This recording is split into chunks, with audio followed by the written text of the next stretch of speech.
Bom, e aí, pessoal, tudo bem? Meu nome é Rafael, estou aqui com o Eduardo Alves da Silva. Ele escreveu, né, o artigo Redes de Integrações Conceituais na Conexão entre o Jogo Jogador em Partidos de GURPS, que é um dos artigos do livro Narrativas Interativas Contemporâneas, que faz parte da coletânea. O link do livro tá abaixo, tá na descrição do vídeo, tá? Então, Eduardo, antes de mais nada, obrigado por aceitar conversar com a gente, né, e contar um pouco do seu artigo. Bom, eu que agradeço aí, Rafael, pela oportunidade de falar sobre esse texto, porque é, não é uma seara muito procurada, não é muito popular, e toda a chance que a gente tem de divulgação, de disseminação de conhecimento, de uma forma empírica, de uma forma feita séria, eu acho que vale a pena a gente falar sobre, né? Eu que agradeço a oportunidade de falar sobre esse artigo. E então gostaria já de começar, né, redes de integrações conceituais na conexão entre o jogo e o jogador. O que que seria isso, né? Qual é o que seriam essas redes de integrações conceituais? Bom, na área de linguística, Rafael, existe uma ferramenta teórica, uma teoria, acho que é bem mais que uma ferramenta, é uma teoria complexa, uma ontologia, digamos assim, de compreensão das coisas do mundo, dos fatos do mundo. Uma teoria de conceptualização, e categorização também. Essa teoria chama-se integração conceptual, ou mesclagem na área de linguística, que as pessoas conhecem mais por esse nome, mesclagem. Então, essa teoria, ela advoga que a criatividade e a inventividade, essas duas características humanas, elas são responsáveis pelo desabrochar do ser humano em muitas áreas do conhecimento, nas ciências, em todas as searas, porque foi a partir da integração conceptual, da capacidade que o homem teve de integrar conceitos, de juntar dois análogos ou informações análogas formaram uma coisa nova, uma entidade completamente nova. Seria diferente de uma instrução algorítmica, por exemplo, que ela é previamente alimentada. A integração conceptual ela consiste na criatividade e essa criatividade, pelo menos até hoje, é debatido, né? Lógico, existem muitos estudos aí tentando aproximar essa faculdade aí, digamos, essencialmente humana às máquinas, né? A gente tem aí machine learning, deep learning e uma série de coisas que tentam aproximar conceitos da integração conceptual à inteligência artificial, né? A gente tem visto aí de uma forma bem exponencial, bem grande. E essa conexão a gente consegue enxergar no RPG, no Role Playing Games. Essa conexão, já que a integração conceptual trata-se, né, essencialmente da inventividade, da criatividade, da união de dois conceitos, é, você precisa de um corpus, você precisa de uma amostra textual, linguística, de comunicação, né, dentro de uma língua natural, para que você veja essa integração conceptual acontecer. Já que não é algorítmica, você não pode esperar que ver esse tipo de criatividade num computador, né? Claro que a gente já tem alguns fractais, alguma coisa aí já bem moderna. Aí, houve um debate bem quente ultimamente aí sobre um algoritmo do Google que tinha despertado consciência, enfim. O debate é muito pertinente, ele é muito quente ainda. E no RPG você vê muito isso. É um corpus visível. Você consegue enxergar esse fenômeno de forma muito visível, porque o RPG ele traz o diálogo, ele traz a comunicação entre as pessoas, entre os avatares do jogo, entre os personagens, entre o personagem e os jogadores, entre o jogador e o mundo ao redor dele. Então, é uma série de interdiscursos aí, conversando, ecoando, e você essencialmente vai ter que integrar uma coisa com a outra. Você integra a sua comunicação fora do jogo com a comunicação dentro da interpretação do RPG.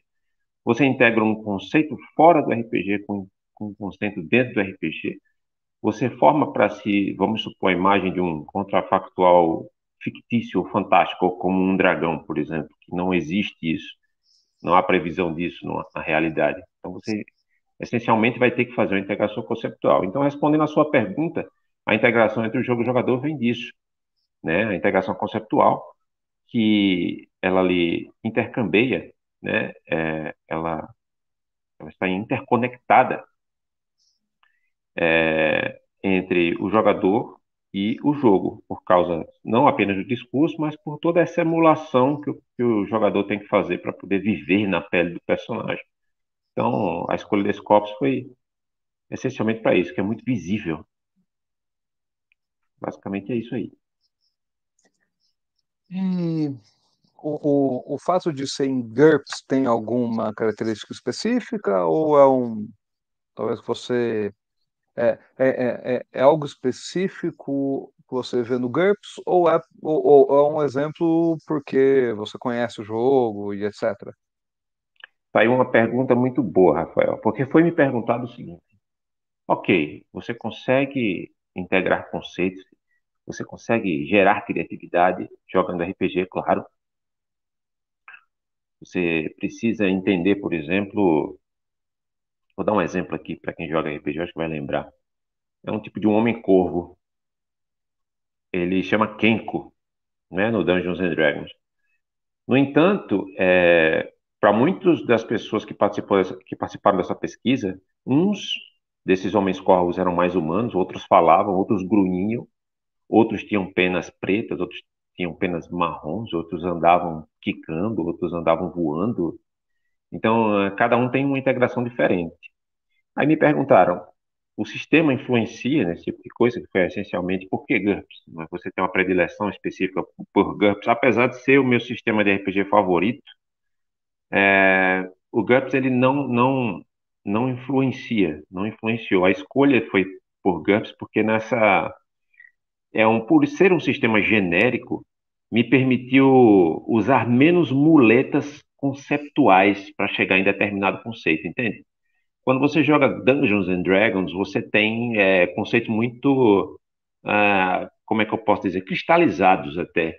Ainda mais com esse boom do seriado Stranger Things, levou as pessoas a conhecer muito mais o Dungeons and Dragons. Eles têm uns arquétipos, digamos assim, uns motifs, vamos dizer assim, muito evidentes, muito salientes. O bárbaro, ele é monstruoso, ele é furioso. O elfo, ele é uma figura pacata da floresta, o anão vive dentro da montanha, é muito bem delineado essas características. E o GURPS, ele deixa uma margem ultra flexível para esse tipo de coisa. Eu posso fazer um bárbaro intelectual pacifista num sistema de GURPS, por exemplo. Não que você não possa fazer isso no Dungeons and Dragons, mas o GURPS deixava uma margem mais flexível para isso. Então, diante disso, eu achei que foi mais visível os jogadores de GURPS, pois têm mais liberdade, digamos assim, para brincar com os conceitos. O GURPS ele dá essa vantagem, ser genérico. Então, diante disso, ajuda a enxergar melhor. Não que os outros sistemas não dê para ver, mas aqueles arquétipos atrapalham menos, entende? A escolha por GURPS é por causa disso. Mas eu testei em outros também, o resultado foi semelhante. Não, você falando isso, eu me lembrei da primeira vez que eu fui jogar GURPS. Eu fui fazer ficha de personagem e aí eu falei pro mestre, eu falei, olha, eu quero usar magia. E aí ele falou, tudo bem. Não, mas eu tenho que ser de qual classe? Eu falei, não, um guerreiro pode usar magia em GURPS, né? Então, você tem isso, se você fizer um mago que não faz magia no D&D, não faz o menor sentido, né? Enquanto que o guerreiro, basicamente, você abriria a mão da possibilidade de magia. Então, você falou isso, eu lembrei dessa experiência que eu tive, que quando está acostumado com esses sistemas, né, que você escolhe a classe do personagem e aí você tem um kit, né? Parece um kit do que você pode fazer e o que você não pode. E aí ele falou, não, no GURPS você pode. Aí eu falei, não, mas como assim, né? Então é interessante você comentar Claro. Rafael, partindo essa dessa premissa, característica. Partindo dessa premissa que a criatividade é a integração conceptual, a integração de conceitos, conforme eu advogo nesse capítulo, você, quando teve essa quebra de expectativa, você já tinha um conceito pré-estabelecido. Meu mago Uhum, precisa usar magias, ele não vai carregar uma espada como Gandalf, uhum, entende? Ele é um mago. Então você tem um conceito pré-estabelecido. Não é a partir daí que surge a criatividade, é a partir de você, alguém propor uma coisa completamente fora dessa rede, né, do mago. Não. Para entrar em determinada, sei lá, reino, castelo, os magos vão ter que mudar de classe, vão ter que agora aprender a usar espadas, então você vai ter que reformular aquele conceito. É a partir disso que a gente trata a integração conceptual. A novidade de um, de um bárbaro intelectual seria ele ser intelectual, porque quebra o motivo dele, quebra a expectativa, essa mesma expectativa que você tem. Né? A gente vai ter, lógico, grosso modo, segundo algumas invariâncias, você vai ter um bárbaro de tanguinha, musculoso, parecido com Conan, né? Esse modelo prototípico varia pouquíssimo. E a integração conceptual é quando você precisa pegar conhecimento prévio e agregar uma coisa nova para finalmente emergir a criatividade. e, bom, nesse sentido, né, quando você comenta o RPG, você acha que a leitura do jogo em si, ele já estimularia, de certa forma, o desenvolvimento de redes de integrações ou a prática? Ou seriam dois momentos diferentes, assim? O RPG, como qualquer atividade de linguagem, ele gera integração conceptual. Não é o RPG, mas é a atividade de linguagem. Transpondo e citando Ludwig Wittgenstein, não é? Wittgenstein. Wittgenstein, isso. Wittgenstein, ele falava que a questão do jogo de linguagem, né? Em investigações filosóficas. E o Wittgenstein ele falava que toda atividade comunicativa do ser humano era um jogo de linguagem. O jogo de linguagem não como jogo lúdico, mas como jogo que tem regras. Essa nossa conversa aqui, ela tem regras implícitas que nenhum de nós dois precisamos falar. Eu falo por um turno, você responde por um turno, e eu espero que você me faça perguntas e eu vou respondê-las. Então, isso é um jogo de linguagem, existem essas regras. Eu não posso simplesmente aqui falar sobre um assunto distoante do que a gente está falando.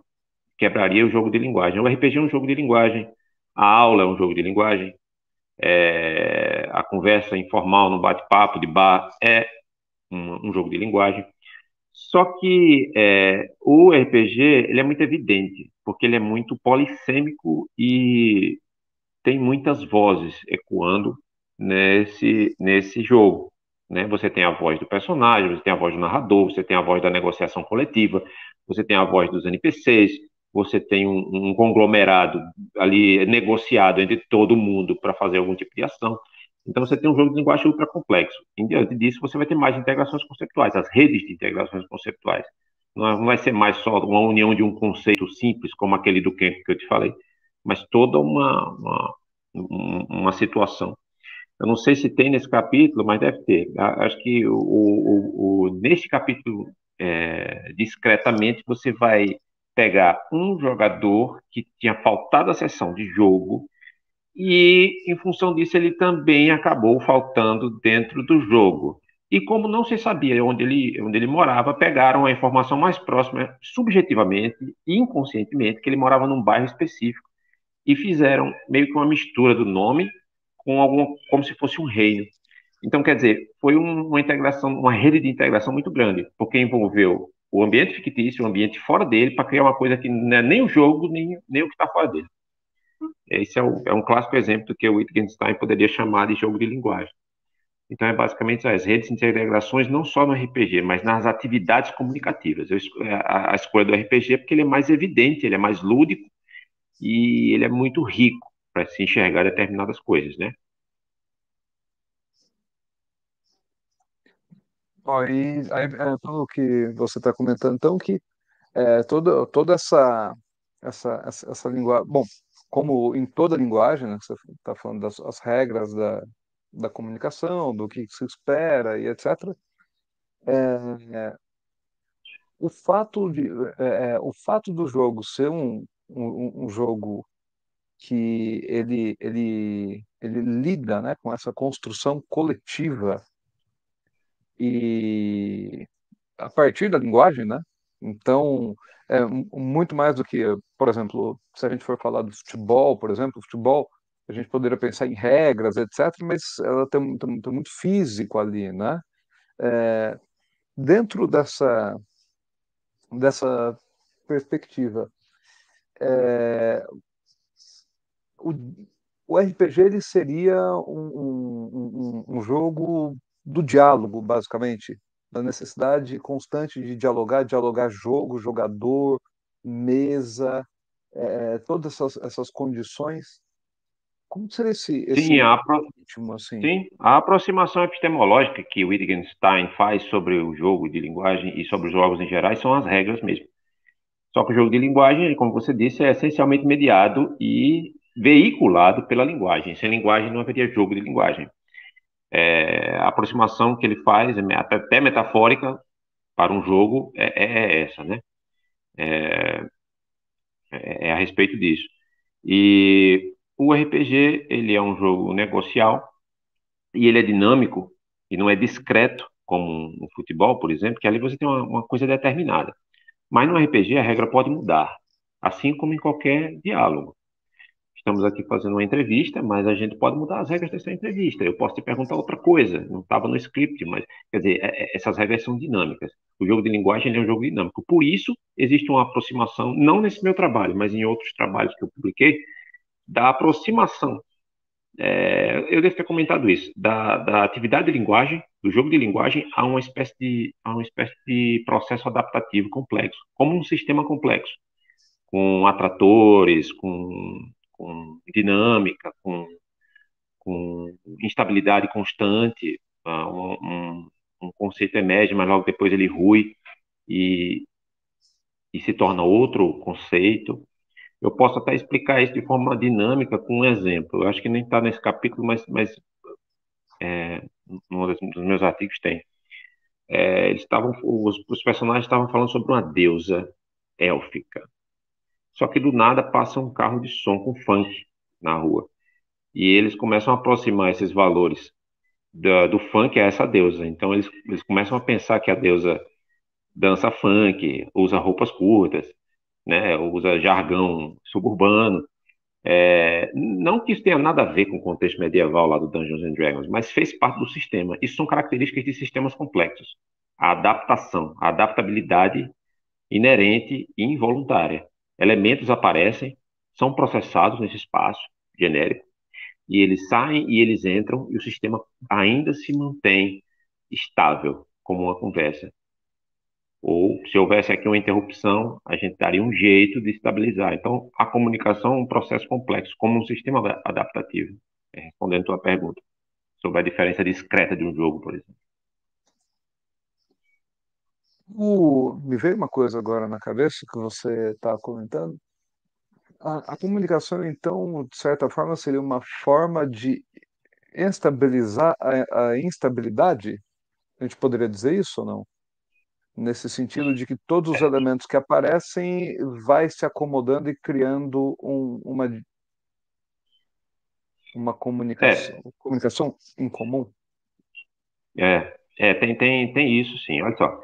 É, eu publiquei um artigo que chama, na verdade, baseado numa meta-pesquisa do Dr. Paulo Duque, que fala sobre como a linguagem é um sistema adaptativo complexo. E uma das características, segundo Rizevski, que é o autor que fala pesquisa sobre sistemas complexos, uma das características principais é a autorregulação, autorregulável. Então, a comunicação ela é autorregulável. E se uma coisa é autorregulável, ela tende a estabilizar um estável.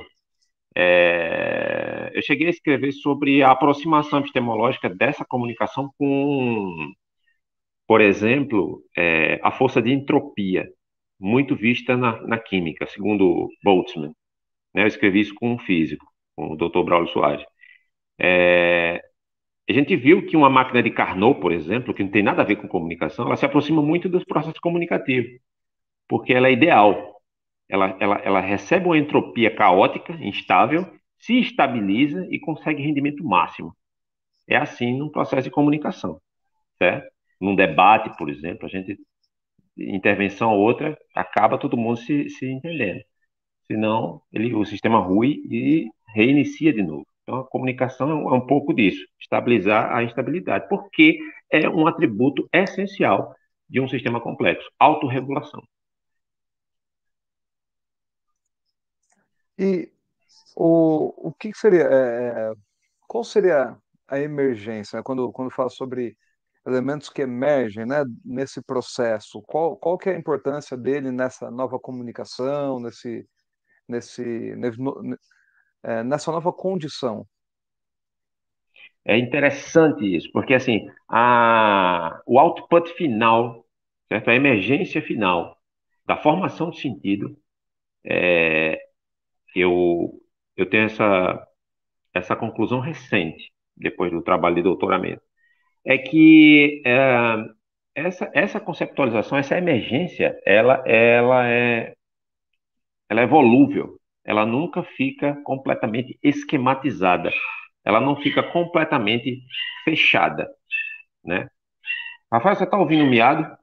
Então, esse output, ele é volúvel, ele nunca fica completamente fixo, ele se quebra e depois continua, porque se você tem uma esquematização, uma, de certa forma, um engessamento desse conceito, ele se torna um quadro na sua mente, um frame, como a gente já viu muito em Charles Fillmore, que fala sobre os frames, que são estruturas de conhecimento.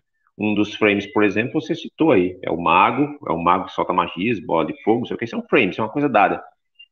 E depois, esse conceito pode ir se reformulando. Ele nunca é dado. Essa emergência, você perguntou, e a emergência não é dada. Ela se concretiza, mas ela é volúvel, ela está sempre criando novas camadas, novas estruturas. A gente conseguiu ver isso com muita clareza ultimamente. A gente fizemos um estudo aí sobre a palavra, sobre algumas palavras, por exemplo, relacionadas à universidade, como ela perdeu o sentido e ganhou outros valores. Segundo George Lakoff mesmo fala, essas palavras elas ganham e perdem significado, elas vão se destruindo, né? A gente tem uma série de palavras, por exemplo, a palavra universidade, depois da pesquisa, a gente viu que ela está muito ligada à questão do adjetivo balbúrdia. Isso porque, há alguns anos atrás, algum espectro político falava muito de a universidade é local de balbúrdia. Então, isso era um valor que não existia nessa emergência desse conceito de universidade, entende? Ocorre de diversas formas, não só nas palavras. A própria palavra sobre mitologia, sobre mito, é, sobre diversos outros conceitos que vão perdendo força e ganhando força com o passar dos anos e, e vão se reconstruindo, certo? A gente tem esse desgaste natural dessa emergência. Ela serve para um momento, mas depois ela não vai servir mais. Ela vai significar outra coisa, não é? Então, é assim que é a emergência.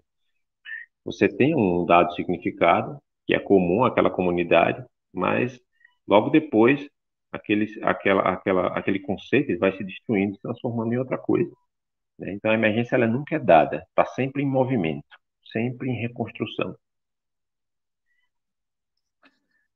Bom, interessante que você comentou sobre a questão da balbúrdia, né? Porque aí aqui me leva a pensar o quanto que essas emergências elas são construídas, né, coletivamente, e quanto elas, de certa forma, ao serem disseminadas, elas dão um certo senso de participação, de comunidade, de coletividade nesse compartilhamento de significados, por exemplo. Sim, porque a linguagem ela é construída socioculturalmente.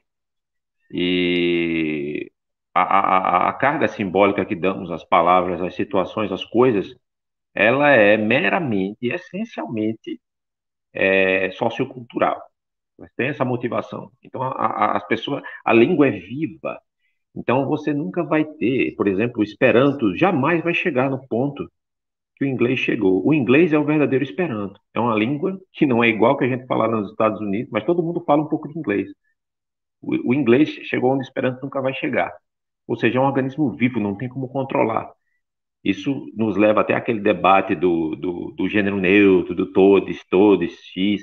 Não há controle sobre isso. É o organismo vivo, sociocultural dos falantes que determina a carga simbólica, as redes de integração de determinada coisa. Então não adianta você forçar um entendimento, uma semântica sobre isso. Não tem problema nenhum de falar todos, não é esse o ponto. É que você não tem controle orgânico sobre a língua. E é exatamente isso que você falou. Essa participação coletiva é sociocultural. Ela não pode ser controlada discretamente, entendeu? Entendi. Bom, queria então, né, a gente tá chegando no tempo. Se você quiser fazer mais algum comentário final, você acha que já, né? Não pode entregar tudo do artigo, senão o pessoal vai assistir o vídeo e falar, não, né? Não Não, não, vou, não preciso não, ler, mas se tiver algum comentário assim para. não, eu tenho um comentário no sentido de incentivar. Olha, pessoal, por favor, baixem o livro, ele está de graça.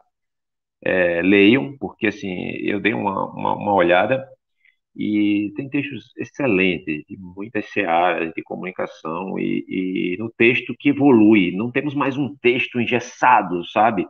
Não vamos mais às enciclopédias ler sobre as coisas. O texto é hipertexto, as narrativas são dinâmicas. Então, a proposta desse livro é muito interessante. Vai além do texto, sabe? São novas formas de texto, novas formas de narrativas. E eu achei sensacional, assim, a proposta. Porque temos é, como é que eu posso dizer? Há muito acesso ao texto clássico, né? E a proposta desse livro aqui, são pouquíssimos livros que têm essa proposta de trazer essa nova visão sobre outros tipos de texto, do jeito que está sendo proposto nesse livro aí. Eu adorei esse dossiê. Então é isso que eu queria falar. Eu estou fazendo as entrevistas, eu escuto a cada pessoa que eu entrevisto, não, quero, né? Porque vai enriquecendo mesmo. Tá bem interessante. Então, Eduardo, muito obrigado, né? Para quem Eu que quiser, o agradeço, texto Rafael. de novo está aqui embaixo, né? Então, é isso. Muito obrigado, abraços e até uma próxima. Valeu.